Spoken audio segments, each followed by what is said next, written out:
He couldn't say that he hadn't been warned beforehand. "Sorry for worrying you," he apologized. "Just don't scare me like that again." "What is today anyways?" Harry asked. She told him and he instantly realized that tomorrow the Voldemort was going to steal the stone. "What about Hagrid's friend?" Harry asked. "The Spitfire friend, he's gone. However, Ron and I were caught and lost 150 points. But Draco was caught too and also lost 50. We are in last place, aren't we?" "Sorry." She looked downwards. "We talked to Hagrid about how he got the pet though. Apparently some stranger gave it to him." Stranger. Nicholas Flamel. Harry thought for a moment and then a revelation came upon him. Dumbledore's card. Harry shot out of bed, grabbed his valise, stumbled and regained his footing in about 3 seconds. "Harry, stop. You can't get up yet," Hermione protested. "I don't have a choice." Harry ground out as he staggered out of the hospital wing. Harry hurriedly went to Gryffindor Tower. Hermione was behind him begging for him to tell her what he was doing. Harry explained to her as he entered the tower. "You think you found Flamel?" she asked quietly. "Yeah, I just remembered something and I have a hunch that it isn't just anybody going after the stone." Harry dug through his trunk hurriedly. His scar was burning but Harry ignored it as he pushed garments and books around, digging deep into the trunk. Finally he pulled out a single card with the name, Albus Dumbledore, emblazoned on the front. "Here it is." Harry sighed in relief. He flipped the card over and read the back to her. As he did, Ron entered the room. "Harry," he exclaimed. Harry motioned him to be quiet and then beckoned him to come near. "What is it?" Ron whispered. "Flamel and Dumbledore worked together in alchemy. But I don't know what it is that they worked on." "Hold on for a second," Hermione whispered in excitement as she sprinted out of the room. A moment later she returned with a large book. "I borrowed this for light reading," she explained as she flipped through the pages. "Light reading," Ron muttered irritably. Hermione read the page to them and only Ron had a blank look. Philosopher's, Sorcerer's Stone. You can use either term, Ron," Hermione said. "So the individual who is trying to steal the stone wants unlimited gold and unlimited life." Harry summed up. "That is pretty much it." Hermione agreed. "I would bet you anything that they will try to steal it soon. I'm pretty sure that they have found a way past all the other challenges. Maybe Dumbledore is the last protection of the stone that remains." "That's kind of vague, Harry," Hermione said skeptically. "It's a feeling I have. Please trust me. If Dumbledore is gone tomorrow, then if we don't intervene, so will the stone." "But, Harry, mate, why do you feel this way?" "I'm sorry. Apparently I tried to tell Hermione when she cornered me, but I wound up in the hospital wing for some reason. I think revealing this would do that to me again." He can't remember what happened. Hermione explained to Ron. "Oh, well, should we see Hagrid and find out if they have found out how to get past Fluffy?" Ron asked. "Yeah," Harry agreed as he stood. "Not you," Hermione said bossily. "Why not me?" Harry asked. "You are going back to the hospital wing. Now." She glared at him threateningly.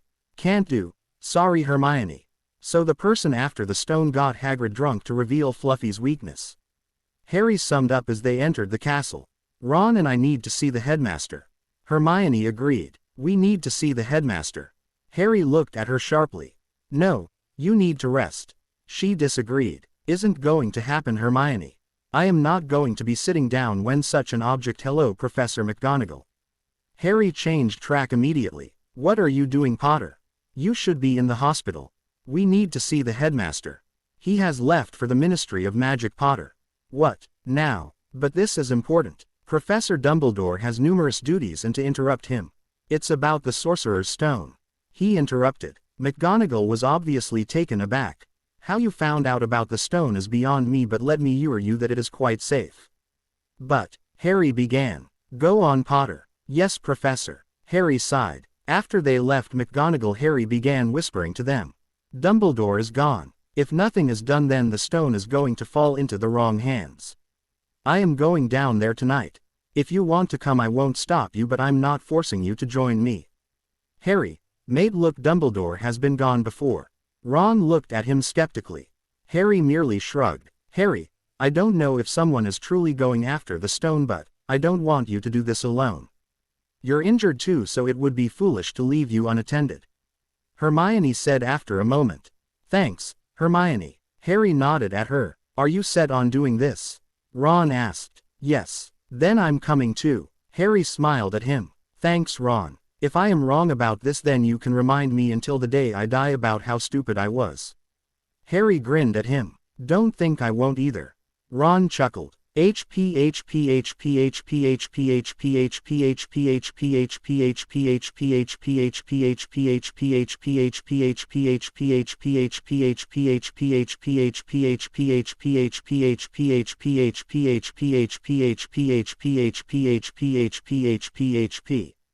Let's go, guys. Harry urged them to get under the cloak. Stop. Harry, Ron, Hermione, what are you doing? Neville asked. We have to do something, Neville. Just go to bed. No, Harry, you can't leave during the night hours. I'll fight you if I have to. Neville prepared. Neville, please understand I have to go out. I won't allow you to lose Gryffindor any more house points. Neville said stubbornly. Harry sighed before he drew his wand and stunned Neville. What was that? Ron asked. A stunner. Simple really, and it is kinder than the full body bind. Hermione looked at Harry. That's third year magic, Harry. It is. I found it in a book while we were searching for Famil. I thought it might be useful to learn, so I did. Harry quickly slipped under the cloak and they left Gryffindor Tower.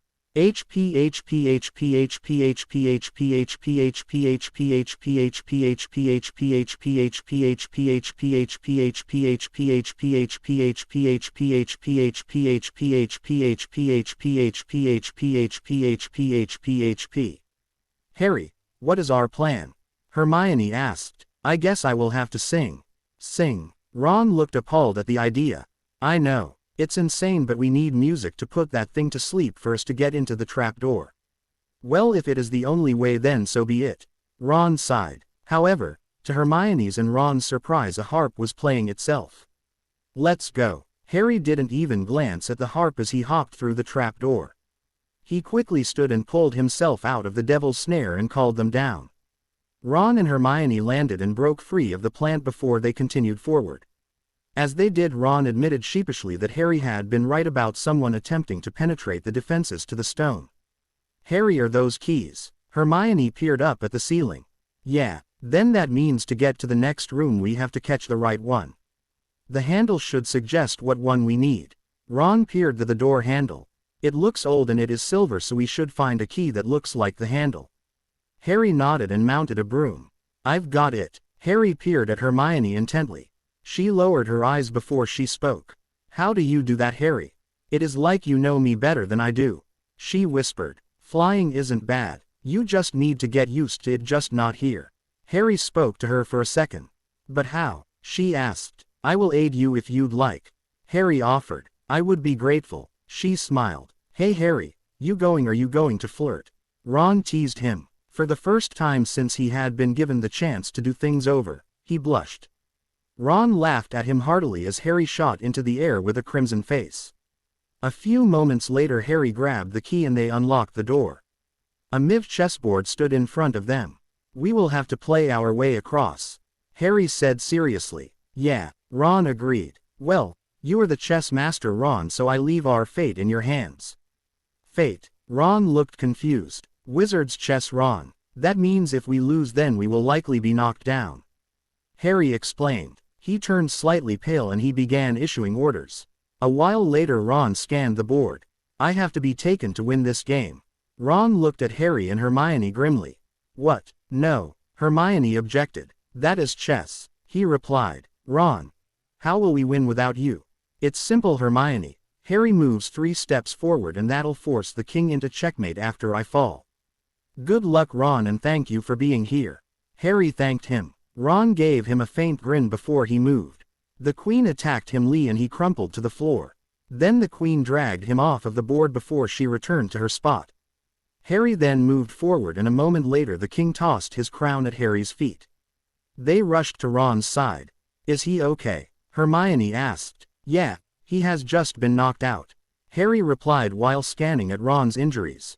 Well, what do we do now? Hermione asked. We have to keep going. We can't let Ron's sacrifice be in vain, right? Yeah. After they opened the door to the next room, Harry suddenly stopped Hermione. What is it? She asked. Look ahead. See those bottles on the table? She looked into the room carefully before. She replied slowly. Yes, I would bet my Nimbus 2000 that it has to deal with the next challenge. And if I am correct, they will allow us to move forward and backward. If that is the case, then we should go in one at a time in case that little bottle is the one that lets us go forward. It has to be able to refill, so others can progress. So might I suggest that I go in first and then after 5 minutes you come in after me? Hermione pondered the proposal for a moment before she replied. Yeah, that might just work. Wait for me on the other side, please. Harry nodded.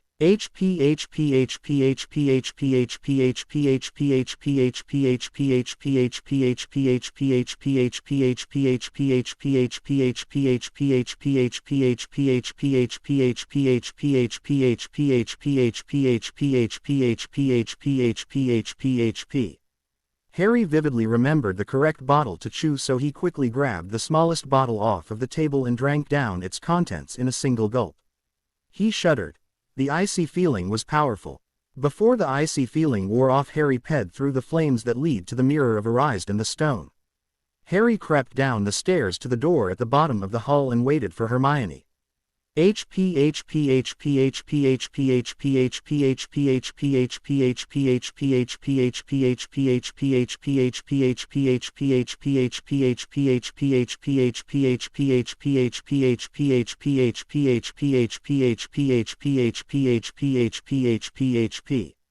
Well, what are you going to do now? He is saving the stone with her help. The gray-cloaked figure asked of his companion. I have little choice but to make sure that she remains unharmed. If I do what I did when he almost revealed the truth, the stone will escape and Voldemort will return too soon. Why not delay Hermione? He would go back for her.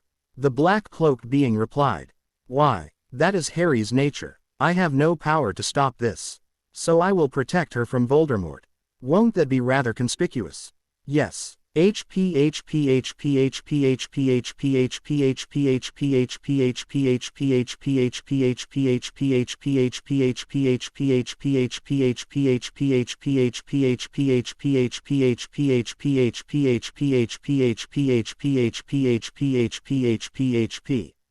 Harry, are you all right? She whispered as she neared him. He nodded. I think you may be in for a surprise, Hermione. Quirrell is the one trying to steal it. He said quietly. Her eyes widened. But why? She asked. I don't know exactly why, but it is obvious that he is after the stone. She nodded and asked Harry another question. So what is your plan? I will go in first and try to gather information from him. I might get him to start monologuing. If that happens, then we learn why he is after it in the first place. I probably will be tied up from that. Wait till I either give the signal or if it becomes too much for me to handle. I would advise using something that will slow him down. I will use the full body bind, okay? She suggested. Harry nodded. Excellent choice. Suddenly, Hermione hugged Harry. Be careful, Harry. He felt her tears on his collar. Hey, with you by my side we can achieve anything. He patted her back. She pulled away, smiled and then spoke. Thanks, Harry. Harry gave a thumbs up to her and then opened the door. Quirrell. Harry faked surprise. Immediately the vine-like ropes arose around him. Why? Why would you do such a thing? Harry demanded. I am serving my master. Master? You mean Voldemort? Harry feigned stupidity. Well, yes. You were rather sharp. Tell me, how did you find out about the stone? Put it together bit by bit. Obviously, it took more than just me. But, your plans are easily surmised since you serve Voldemort. You plan on giving the stone to your master to grant immortal life or something along those lines. Yes, but why did you start serving him? Harry demanded. When I went to study on the field, I met my master. He showed me that there was only power. No justice, and no evil either. Lies. Harry scoffed. But enough of this. Master, how do I get the stone? Use the boy. Use the boy, came the haunting reply. Quirrell dragged Harry over to the mirror. Moments later, Harry felt the stone drop into his pocket, but the mirror didn't show him obtaining the stone. Instead, he saw his friends, and they were bound together. The mirror showed Harry his friends and him standing together loyally. What do you see? Quirrell asked. My friends. Harry answered honestly. Quirrell growled in frustration and shoved Harry away. He has the stone, Quirrell. I sense it. You boy. Quirrell began to move forward. I will face him. But master, you are not strong enough. I have strength enough for this. Moments later Harry was looking at Voldemort's face. After they spoke for a time, Voldemort ordered Quirrell to get the stone from him. Harry began to harm Quirrell by mere touch. As Harry began to pee out, he called out, "Now Hermione." He saw Quirrell stiffen and fall backwards as his vision darkened. Harry. He heard Hermione cry and then knew no more. He felt a slight weight on his left arm, but the golden flicker of the snitch called his attention. Get the snitch. He reached for the snitch but nothing happened. His arms seemed to be unable to move. Suddenly he realized that he was reliving the past and the snitch was Dumbledore's glees. He forced himself to wake up. "Professor?" he asked. He was having trouble seeing. But even though his eyesight was blurry, he realized that Hermione had her hand on his left arm. "Hermione, what happened? Did he get the stone?" Harry asked in concern. "No, I stunned him, but then he shook it off and was about to attack when Dumbledore came in and finished the fight. You know who fled, and Dumbledore told me to leave and that he would take care of the rest." "What happened to Voldemort's lackey?" Harry asked. "Well, when his master left him, Quirrell began to die," Dumbledore explained. "Oh, what was done with the stone?" "Destroyed. We agreed that it was too dangerous to have in this world." "But, Famil, he will die without it, won't he? You did do the work." Dumbledore looked pleased. "Yes, he has enough elixir to set his affairs in order, then he will die." "That seems harsh," Hermione protested. "To the well-organized mind, death is just the next great journey." "Why does Voldemort have such an interest in me?" Harry asked. "Alas, I cannot answer this question, Professor," Harry objected. "I will tell you later, when you are older." "What if next year he attacks again?" "Then what? I just merely wonder why he is attacking me." "No, Professor, I must know.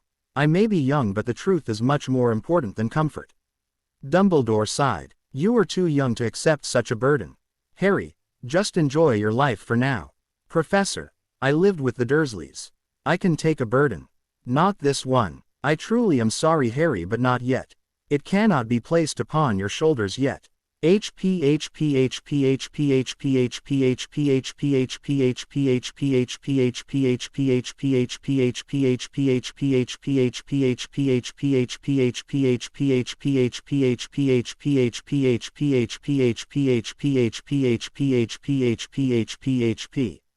Harry and Hermione told Ron about what had happened. Again, Ron was the perfect audience. "You mean to tell me you two faced you know who?" Ron looked at them in awe. "Yes," Harry nodded. "But really Harry did most of the work," Hermione added. "Nah, we did it together, Harry," she began, but it was obvious by her expression that she wasn't sure how to continue. "Are you two going to start flirting again?" Ron asked dryly. Hermione blushed and Harry felt the heat rise to his own cheeks. "Don't be crazy, Ron," Harry said after a heartbeat.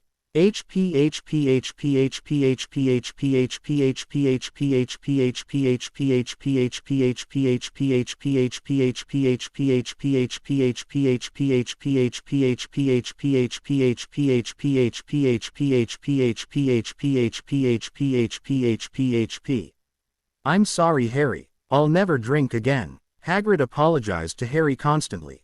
"Hagrid, it wasn't as big a deal as you think. I have faced Voldemort before, you know." Hagrid flinched. "Don't say his name." Hagrid still had tears running down his face. "Voldemort," Harry shouted. Hagrid stopped weeping immediately. "I will not fear him, Hagrid. I have survived attacks from him on more than one occasion. Harry, Dumbledore gave me some time to make this. I think you should have it." Hagrid pulled out a small book. The picture album was as Harry remembered it. "Do ye like it?" Hagrid asked. "Hagrid, thank you," Harry whispered thickly. He was overcome with emotion anew. Hagrid saw it in his eyes. "I felt ye should have it. It looks like I was right."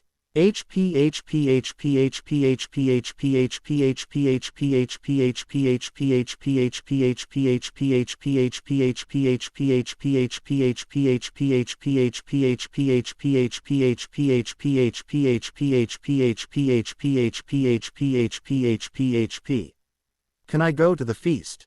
Harry asked the nurse.